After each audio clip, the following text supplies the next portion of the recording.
Il faut apprendre. Beaucoup de gens ne connaissent pas les principes de succès dans une équipe. La valeur des autres. Moi, je suis marié. Ma femme est très importante.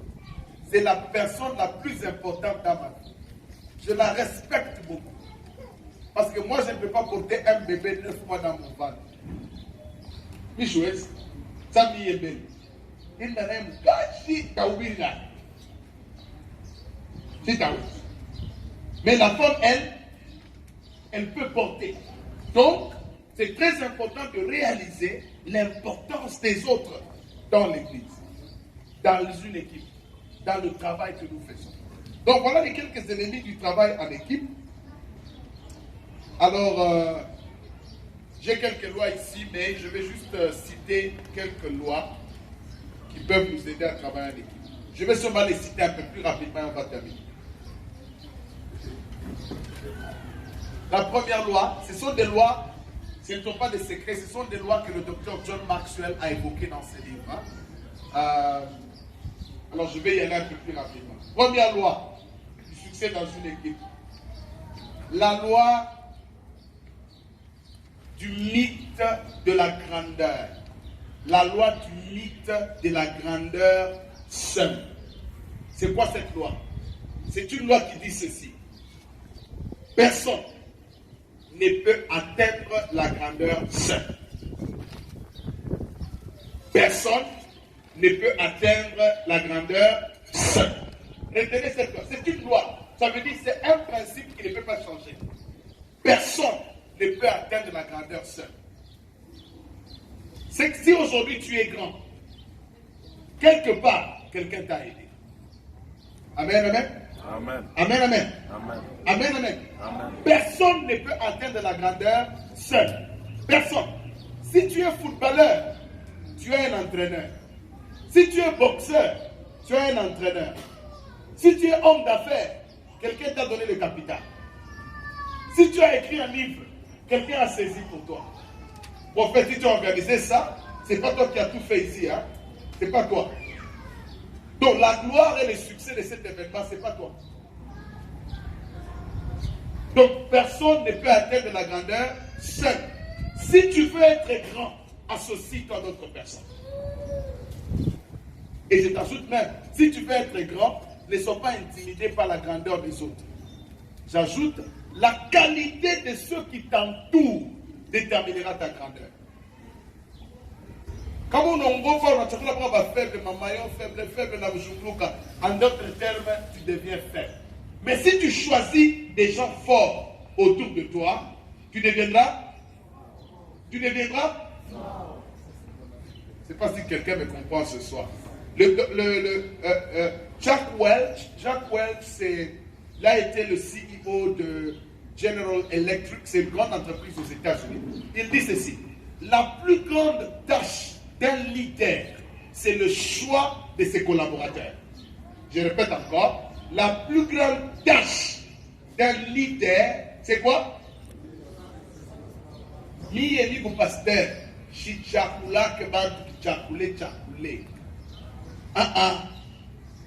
Parce que quand il y a chakula pas faible, c'est moi qui vais travailler. Parce que quand tu es moi je fais tout.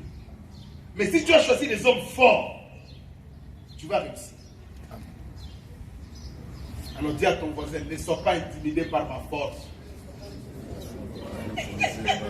Dis-lui, bouge-le. Ne sois pas intimidé par ma force. Hein? Je risquais bon cas. Non. Alléluia. Amen. Alléluia. Ça, c'est la première loi. Personne ne peut atteindre la grandeur seule. C'est une loi. Ça veut dire que c'est un principe irréfutable. Tu ne peux pas devenir grand seul. Pour preuve, quelqu'un t'a enfanté. Quelqu'un t'a enseigné quand tu étais enfant. Quelqu'un t'a dit même une phrase qui t'a aidé. Donc tu ne peux pas devenir grand seul. Deuxième loi. La loi de la vision globale ou collective des choses. Personne ne peut voir tout seul.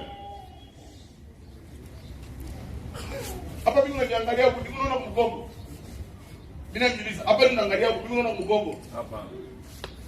j'ai besoin de quelqu'un d'autre qui regarde là-bas, non? Alors, dans la loi de la vision globale collective, personne ne peut tout voir seul. Donc, si tu veux être seul, reste, tu ne verras pas tout. Tu as aussi besoin d'autres personnes qui voient les autres choses. J'avance. 3. La loi de la spécialité individuelle. La loi de la spécialité individuelle. Ah, terrible. Dieu a fait des choses terribles. Chacun de nous a une spécialité. Vous comprenez? Chacun de nous a une spécialité. Ça veut dire quoi? Pour réussir dans une équipe, il faut reconnaître la spécialité de quelqu'un, de chacun. Chacun a une spécialité. Je l'ai dit un peu avant là. Chacun a une spécialité. Chacun de nous a une spécialité. Je peux prêcher. Pour que je prêche bien, il faut que quelqu'un règle mon micro. Hein, et qu'il règle bien. Sinon, je peux avoir un bon message, mais un mauvais micro. Et les gens n'entendent pas.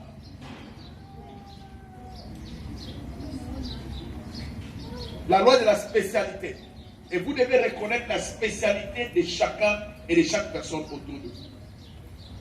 4e loi, la loi de la chaîne.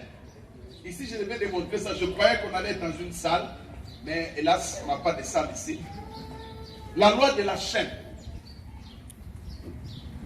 Dans une équipe, pour qu'une équipe fonctionne bien, il faut que chaque maillon de la chaîne fonctionne.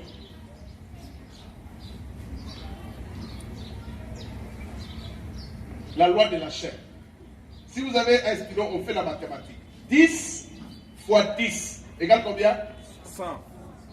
100 fois 10 égale combien? 1000. 1000 fois 10 égale combien? 10 000. 10 000 fois 10 égale combien? 100 000. Donc nous avons fait 10 5 fois, n'est-ce pas? Maintenant, regardez ce calcul. 10 fois 10 égale combien? 100. 100 fois 10 égale combien? 1000. 1000 fois 10 égale combien? 10 000. 10 000 fois 5 égale combien?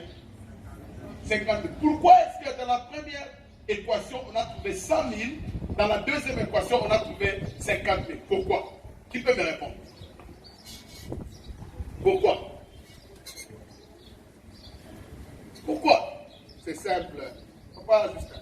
Parce que le dernier calcul, on l'a fait sur x5. x5? Voilà, au lieu de 10. Ah, ça veut dire quoi? Tenez-vous debout, tenez-vous debout, tenez-vous debout.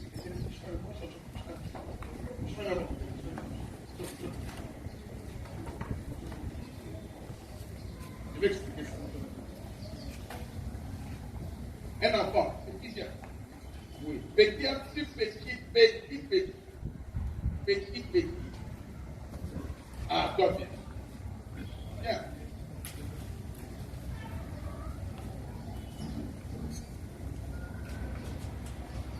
Okay.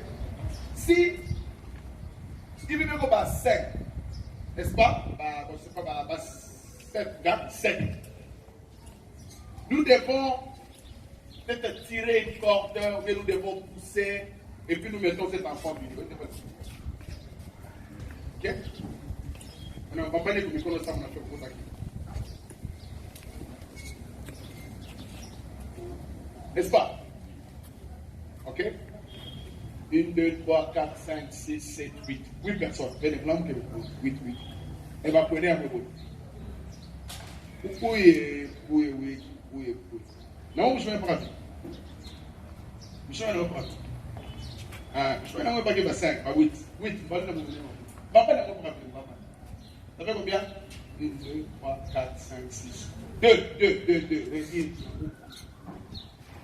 Ok. 2. Ok. Il reste une personne. Voilà. Voilà. Imaginez que nous devons, ces groupes doivent peut-être tirer quelque chose. N'est-ce pas? Ou lutter contre quelqu'un. Ok? Si, donnez-moi la main. Si vous devez me tirer, n'est-ce pas? Tirez-moi et essayez de tirer.